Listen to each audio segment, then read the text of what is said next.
Okay, so this evening, I'm going to be talking with our lovely network member, Rasha.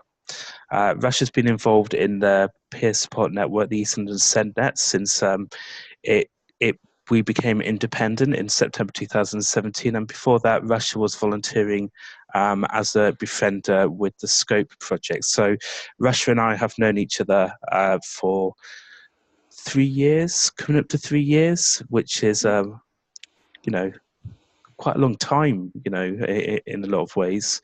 And Rasha's been involved in lots of different things. Like I say, she's been involved in the network, so that's always involved a lot of activity. But there's been an overarching project that Rasha's been involved in since before I met her, and that's her PhD. So yes, Rasha is actually doing doctoral research program. I don't know if that's the right term or anything because I've never done a PhD, but it sounds cool. And this PhD, which Rasha is going to explain, is actually around special educational needs and disability. And as a peer support network, this is exactly the kind of stuff that we're interested in. And actually, one of the core principles of the peer support network is that if somebody's aspirations aligns with the aims of the network, then we can give direct support to the individual. So the individual, the network member, can draw on the connections in order to achieve their aspirations, and that's part of the support aspect. Around SEND and being parent carers of children with special educational needs and disability. And Rasha and in fact, Rasha has a request that she would like to make to some network members, should you want to help her out with this. And we thought maybe the best way to do this would be to make a video and actually have a conversation around this. And you'll actually learn about all of the amazing stuff that Rasha's doing to support children with SEND. And hopefully by the end of it, I think it's going to be about a 15 or 20-minute talk if I can just shut up for a moment. And by the end of that, you'll have a clear understanding of what Rasha's doing. And I would love you to just message her in Slack, have a conversation within the general channel, and let's just kind of share the love. Okay, so Rasha, would you just take a moment to explain who you are, where what you've been doing for the last few years, and then take us through your PhD thesis. Hi everyone. For those that don't know me, my name is Rasha, and I've got a child with special needs. He's quite complex. He's got autism, ADHD. He's been diagnosed in 2011. So he's 11 years old now, and he's doing really, really well at the moment. And the only reason he's doing really well is because a lot of support he receives at the moment is really well coordinated. So I want to I want to tell people that because you have a child with a special need, it doesn't mean it's the end of your life. I mean, you still have aspirations and goals and dreams. So my dream is to complete my research that I've been working on since 2011. It's been a very, very, very difficult journey, upside downs. I took a few years out to help my son and get him into a special needs school and that. And there was so many points around in that journey that I just wanted to give up. But I just realized, giving up is not really an option because, this is what I really, really want to do. It might take me really long, but that's what I really want to do. So if I want him to achieve things in life, then I need to learn to achieve things for myself as well. So that's the reason I'm really, really working so hard every day trying to complete this PhD, and my deadline is September. So the only way I managed to do it now is to come to university between 7 every day between 7 and 12 in the evening to have some peace and quiet and try to complete my research. So I would like to go through a very short slide to show you what my research is about and how I need your help, basically. And I just say I've had a look at Rasha's presentation, and it's super clever. So if there's anything that seems complicated, I will be jumping in and asking for clarification on this. I do have somebody just changing some bins in the background, so I'm putting myself on mute so there isn't too much background noise. So Rasha, if you want to kind of share your screen and use the miracle of modern technology, we can get Yes, started. please. I mean, I really appreciate Neil helping me out with this. Thank you very much. And Peer the support, peer peer support, support. that's All extremely. about peer support. So, thank you. Um, can you,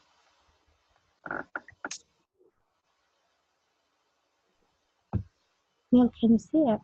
Not yet. Not yet. Oh, Oh, here we okay. go. It's coming. Oh, There we excellent. go. So basically, my research title is Ontology Modeling for Adaptive Coordination of Education, Health and Social Care Intervention for Children with Special Educational Needs and Disability. Um, And there's an acronym there, which is CHEHETSI. So I like it. I always like an acronym. oh, that's just the name I gave to the system I'm trying to implement. So it's Okay. the Coordination of Education, Health and Social Care Interventions. So that's the name of the software. It's So, at the Rasha, moment just the framework, yeah. what on earth is ontology modeling? So What is ontology, ontology modeling? It seems to be just a random collection of letters. so basically, ontology modeling in terms of computing is the simplest way to explain it is a very intelligent database that can um, predict activities. So if something doesn't happen, then it will give you prediction. For example, when you type on Google, you're searching for something and you start typing, and then it just predicts the word you are looking for. So for That's the example, idea.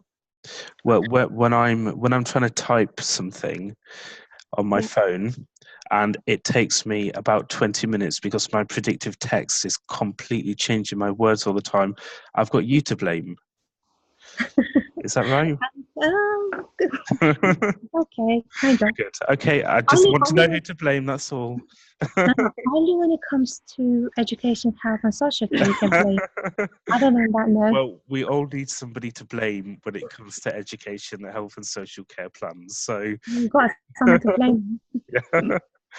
Okay, so ontology modeling for adaptive coordination of education, health, and social care interventions. Okay, I suspect that as we go on with this, there's not a whole heap of slides, are there, Rasha? So as we go on with this is going to become clearer about what your thesis is. Yep, definitely. So Yes. I'll stop interrupting and making jokes. This Thank is you. serious. This is really serious, and I really need your support, guys. So, uh, so the research hypothesis is what I'm trying to find out. I'm trying to find out if it's possible to coordinate care interventions for predefined education healthcare plans by using personalized adaptive models supported by semantically enabled management approaches. So basically, I'm just trying to translate EHC plans into an ontological database, like an intelligent database that can pick up and predict outcomes and um, care services. So just so I'm clear in my head. So you're saying that you're going to be that this is it a, can I call it a project? It feels like too Yeah, small a word, a project. yeah. your research project is around taking the EHC plan, which is normally either just in a Word document or something like that, right? And Database, actually putting it onto a convert database. yeah, convert it into an intelligent database. Yeah. So this ontology modeling that we're talking about, there's something related to how if something changes within the EHC plan, there's a prediction, it predicts a change, and therefore something alters within the EHC plan, which is on this platform that you've embedded it within. Yes, that's right. That's correct. That's exactly what I'm trying to do. So, for example, if if um, a carer supposed to turn up, like a speech therapist supposed to turn up and provide speech therapy for an hour, and she doesn't turn up for whatever reason, their database is intelligent enough to search for someone with similar expertise and replace that speech therapist that didn't turn up to turn up. So the So, child doesn't miss out on the hour that was allocated for that. so the speech therapist is coming into their education setting, as they like to call it, settings, Yeah. or health care setting.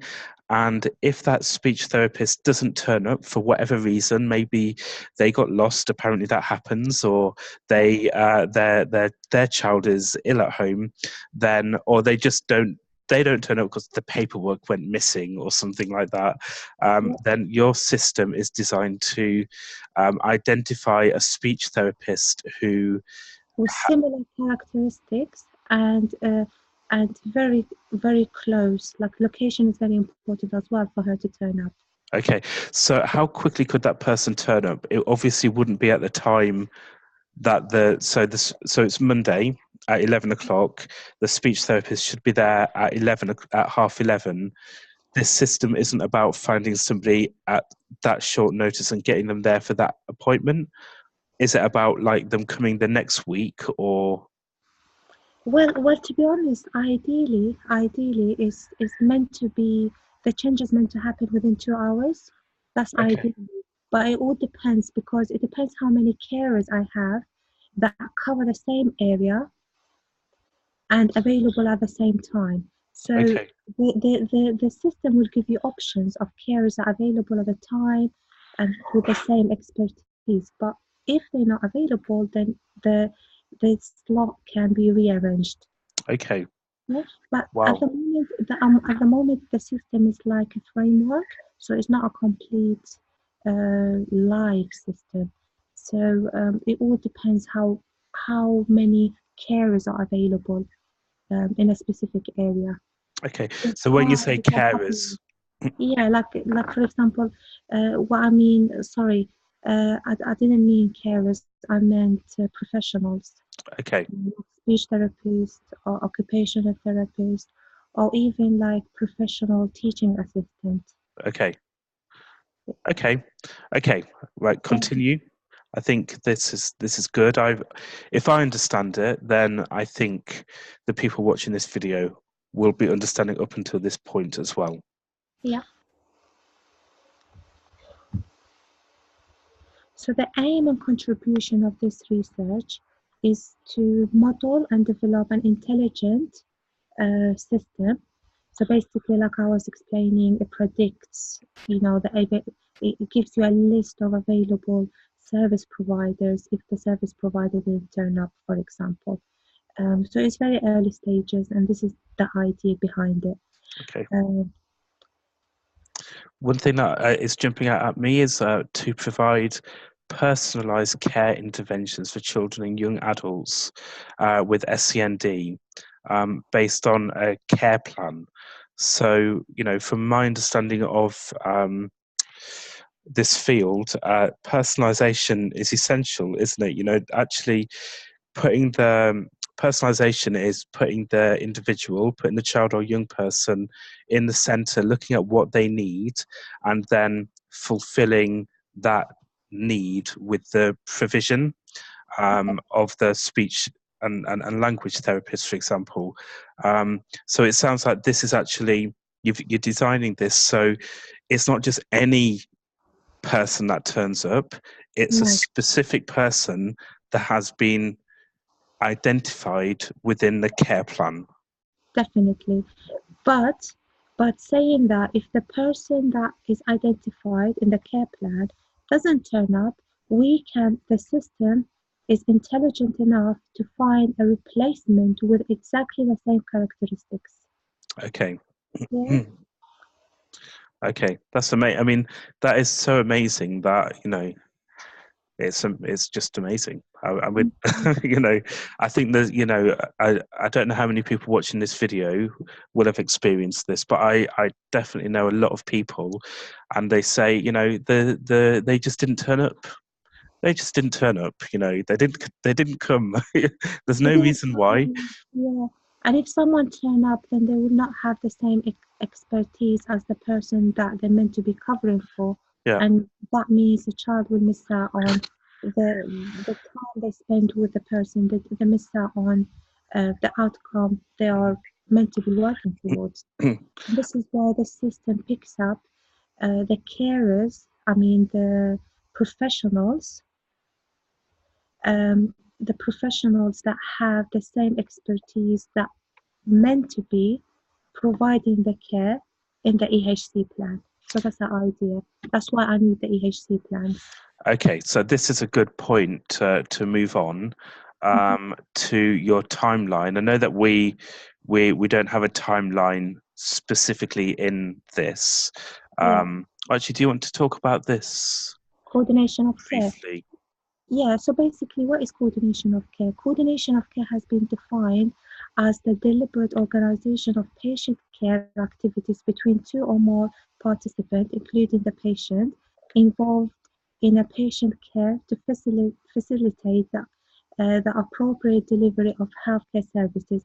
But in our context, we're not only talking about healthcare services, we also talk about educational care services as well. Hmm. So, um, yeah, and that is based on an EHC plan Yeah. that needs to be personalized for both education, health, and social care.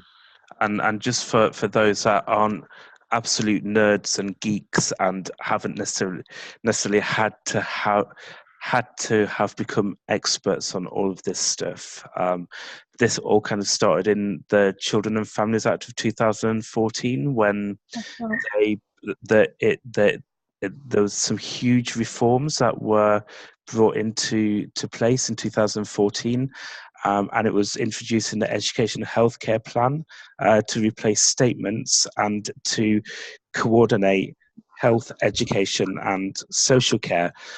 And this is something that I've been kind of like, it's not something that you can just be told and just understand it, but Yeah, uh, but and it's really complicated because it's different for adults than for children. it's different for adults. It's different for children. And uh, the STEM framework came out in 2014, they didn't really tell the different local authorities how to actually run it, Hmm. how to the process of running this, the coordination between all these different sectors, Right. education, health, and social care. So basically, it's just a document that came out, and it was up to the local authority of different boroughs to figure out how to, you know, get working and getting all this work to meet the needs of children. Yeah. For up to now, most of the things that I've done is paper based, but what I'm trying to do is like a computerized system, but not just any computerized. It's not just transferring words into paper. It's actually bringing intelligence to it and flexibility and becoming a very personalized service that can meet the children's needs. Mm.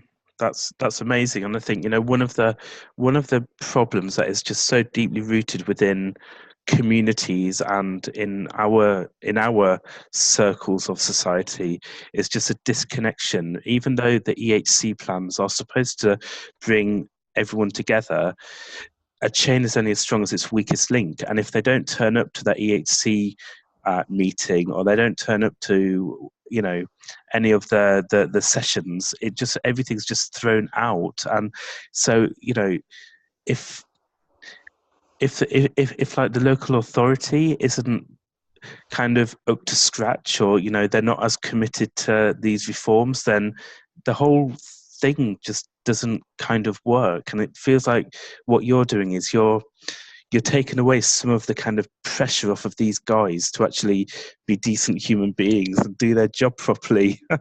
Yeah, And of which is course. true, sadly. It's Mm, sadly true that, like, mm, it's some people just don't do their job properly. And we see mm, it all the time. And it's not about getting angry or shouting at people. It's about coming up with solutions to alleviate that, so it isn't all reliant on just the weak link within a chain. And yeah. kind of feels like you're creating something to counter that. Yeah, because I've spoken to a lot of professionals. I mean, even professionals that involved in my son's, because he's autistic and he's got ADHD and other complex needs. So he has a lot of professionals from the different sectors involved, but from education, health, and social care. And I've spoken to a lot of these professionals and other parents and other professionals, and the main issue is everyone is running the service so they're not working together. So every time a parent meet with a professional, they need to like go through the whole process again and the whole history again. But and every professional has different information. But this system meant to allow all the different professionals to to have the same information about the child. You know, they can access it anytime. They can coordinate it. They can ask questions, and everything is really fast. Not like wasting time waiting like 2 weeks, 3 weeks for an email or something like that. So this is the main idea. I mean, simplest example when we have annual reviews and we have all these professionals turning up from different departments, they don't really know that much about the child. I mean, as a whole, and everyone speaks from their own side. You know, like speech therapist said, oh, he can't do this, for example. Occupational therapist says, yeah, but if he did this, then he in speech therapy he would have been able to do that.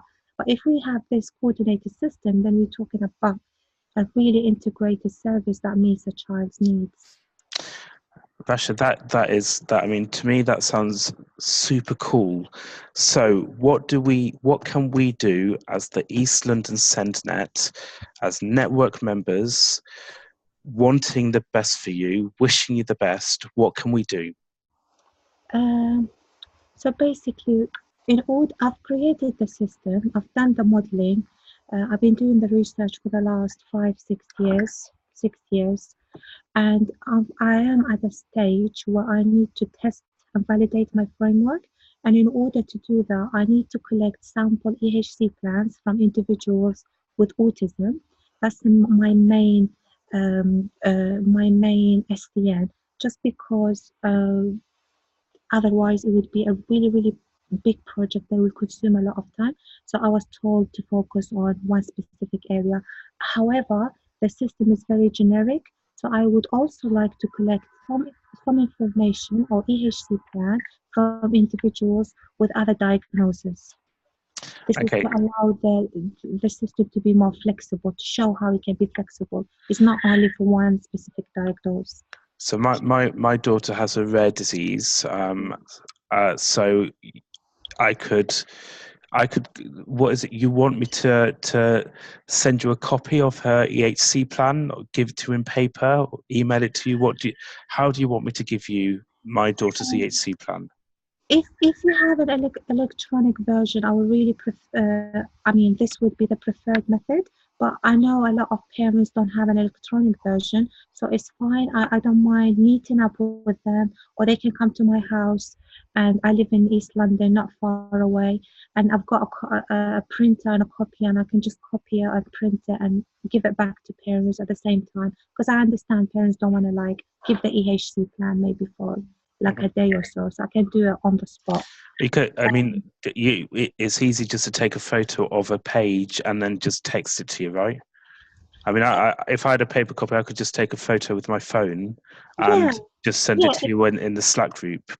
definitely, It's definitely. easy. That would be a very good. That would be ideal as well. If you take if you take pictures of all the pages of your EHC plan from the beginning to the end and Yeah. send it to me, that would be amazing. It's a similar idea to actually coming in person and taking the photocopy. And so when you have that copy of the EHC plan, then what are you going to do with it? So basically, I'm going to I've only created few scenarios at the moment because I have my son's EHC plan. So I created the scenario based on kind of his EHC plan. So what I need to do, I need to create different scenarios to show how care can be coordinated. And so what I'm going to do, I'm going to take some of the data, for example, the outcomes, the involvement of speech, therapists, occupational therapists, physiotherapists, the amount of time they get involved, um, and personal details as well, diagnosis, the age of the child. But I'm not going to be using names. So you're going So to be more, taking out the whole, is the child is going to be entirely anonymous. definitely. Yeah. And because on the whole it's going to be autism, then it's going to be almost impossible to identify the child from the data that you have. There's not going to be Definitely. anything specific that you'd be able to go, oh, I think that's No, little Rashid from down the road or anything like no, that. no. And at the moment, because it's just a framework, which is not going to go live to quite a long time. Yeah. So it's just a framework that needs to be implemented, need to be validated and tested. Um, so all this information are just going to be, I'm the only person that will be accessing it, and my supervisor, but my supervisor will not access Hmm. the personal details. They will, So, so from the work that we've been doing with the University of Kent on some of the projects we've been working on, I understand that there's like an ethics committee at the university that you have to go through, and then there's a whole consent form process. I never bother with any of these things, but apparently they're really important. So it's the forms like that we should be filling in for our peace of mind, and it is really important. yeah, definitely. I've got the consent form, and that's very important that when a parent or carer gives me a copy of the EHC plan of their child, they actually um, do sign these consent forms, because these consent forms, I will not be able to use the data without having a consent form. And this is Yeah. like I said, is university regulation. So even when I use my own son's EHC plan, I asked my husband to actually consent for me to use it, because um, even though he's my son and I should be able to use his data, but it's just laws that we Okay. need to obey by. So we'll wrap up shortly because we don't want the video to be too long. We can make further videos to follow your progress within this. But how many EHC plans do you need? Ideally, I would be grateful if I can get about 15 EHC plans. 15. 1 5, yeah. 15. And how many do you have? I have uh, I have about 4 at the moment, 5 at the moment. Is that 5 including Yana's? Yes, Yeah. yeah, Okay. So 10. yeah. Okay. Ideally, I need 10, but anything below that is not a problem. Anything more than that is just like amazing. And when do you need these by? By mid of March, end of February, mid of March would be great. Okay. Okay. So this is the challenge, guys. No pressure. This is all the stuff that we do within the network is optional. Okay. It's just Yeah, there's never any judgment. We use non-judgmental acceptance within the network. There's no if you don't even watch this video, that's no pressure.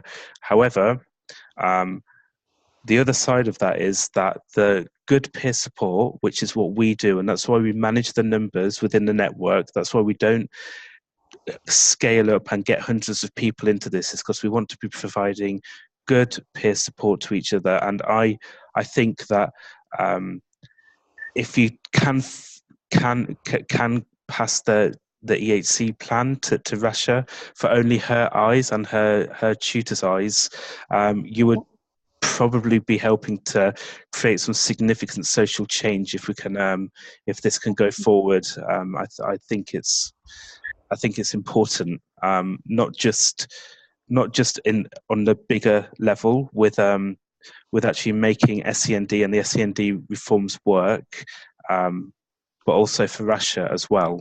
I think I really, really need it. I would really, really appreciate it. Because without those EHC plans, it means like my work is not really is not solid. And with regards to computer and academia, we really need to validate our work.